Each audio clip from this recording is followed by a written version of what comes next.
Вака, почитувани колеги, кога немате аргументи, барате колективна одговорност. Абе, не може колективна одговорност, вие сте на власт. Вие сте на власт. Одговорноста треба да си ја понесите. Не само што не сте идеални, катастрофа сте, барем нова полека, и што јас сум стручна да кажам. Вас си напишале, еве, мислам, со должна почит сега, најверојатно, бидејќи сега јас ќе ви кажам, ме прашавте, вие не ми одговоривте, јас го поставив кон министерот, меѓутоа вие не го одговоривте. Прашањето како ова што вие го планирате ќе се реализира од зелена енергија, набавка на јаглен и како тој ќе се транспортира. И добро што ме подсетивте, Чебрен, што ја спомнавте, за да ви направам компарација. Ова што го планирате да носите, да го транспортирате јагленот, во толкава количина колку што кажав, соодветствува на тоа празните акумулации, кои што масовно произведувавте хидроенергија, да земите да ги полните со цистерни со вода од Вардар. Ете, таква е компарацијата. Да се има малку осет за бројка. Не зборуваме за 100 килограми, 1 тон е. Зборуваме за огромна количина, тој е огромен комбинат. Еве, сега да видиме колку ВМРО ДПМН инвестирало во РЕК Битола. Отварање на нов рудник за јаглен и пуштен во работа ПК Брод Гнеотино со 2 системи за ископ на јаловина и дисконтинуиран ископ на јаглен. Набавка и пуштен во работа нов транспортен систем за јаглен, врска со Брод Гнеотино и Суводол. 5 погонски станици транспортери комплетно автоматизирани и управувани од централен диспечер. Набавка и пуштен во работа нов роторен багер за ископ на јаловина. Прв од таков вид во Европа. Набавка и пуштен во работа нов одлагач за одлагање на јаловина. Набавка и пуштен во работа нов бандваген. Набавка и пуштење во работа 3 багери дреклајни. До опремување на втората фаза со опремна трафостаница. Асфалтирање на патот од Новаци до Брод Гнеотино. Ревитализирани и пуштени во работа 12 погонски станици. Ова ги замараме можеби луѓето. Вие ќе со стручни термини. Јас ќе ви кажам дека овие проекти коштале некаде околу 120 милиони евра. Тоа вие ни на сон не можете да го замислите.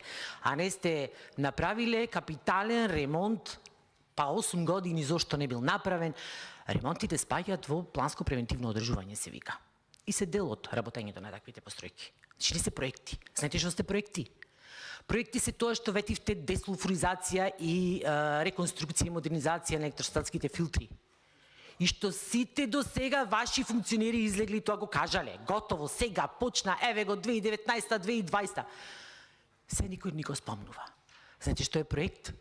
Проект е топлификација, за кој што во 2015 ВМРО ДПМН обезбеди средства и до дозвола на градба со прст не мрднавте. Обезбедени се средствата. Сигурно министри и пенали се плаќаат во меѓувреме. Кон КФ банка.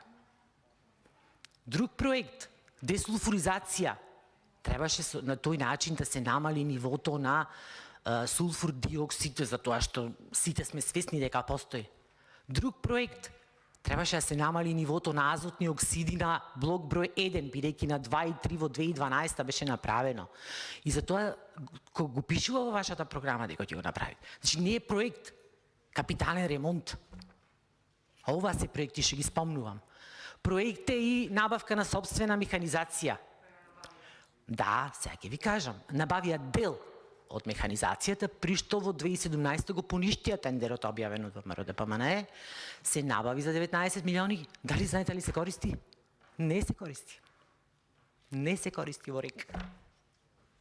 А зошто набавувавте кога мислевте да прекинувате со производство на јаглен? Се сува контрадикторности, како да ви кажам.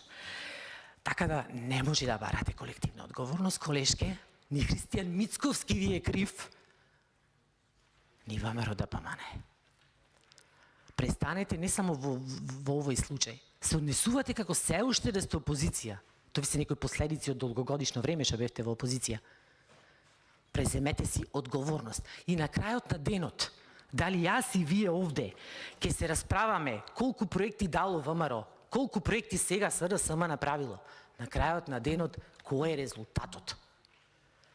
Катастрофална состојба, струја нема. Па не произведуваме доволно. Не се шегувајте со ова, ќе ни се удри од глава на сите. Не се шегувајте. И не дофрлајте, господја, можете да ми реплицирате. Дека ќе поскапи сигурно. Дека еве владата донела документ со кој што евентуално предвидува некој безбедносно сценарио доколку дојде колапс свое. Значи не го зборувам ова јас. Владата предвидува таква ситуација. И сега можеме ние овде да се расправаме. Ние дадовме поќе, вие дадовте поќе. Народот не го интересира тоа. Еден мој колега кажуваше некој пример како луѓето чекаат навечер да пуштат грејење. Јас ќе ви кажам еден реален случај. Пензионер кој што зема 13.000 денари не ни пушта грејање, туку седи дома со кебе, со вентијага, бидејќи не може да си дозволи да плаќа со 13.000 денари. Па вие не поштедувавте тогаш, може би ќутевте и го подобрувавте тоа. А иначе што се остану, зошто вика не реагиравте тогаш? Па немаше ден Васко Ковачевски да не излези пред Рек Битол и да прочита. Замислете во грејна сезона. 2 само блока работат. Сега знаете колку работат? Ги држат на апсолутен минимум за да нема револт, на 120 мегавати, со користење на мазут. А знаете зашто ТЕЦ Неготино не е пуштена? Заради тоа што во јули со непосредна спогодба ЕЛЕМ го зеде мазутот од Осломеј. Така е, министре. Ги знаете ви овие работи. Така да, колеги, прифатете дел од амандманите кои што ги значат олеснување на шокот кој што ќе ни следи, а дека ќе ни следи не сме ние со црни сценарија. Реалистично е ова што го зборуваме. Апсолутно реалистично, за жал. Ви благодарам. За контрареплика пратеничката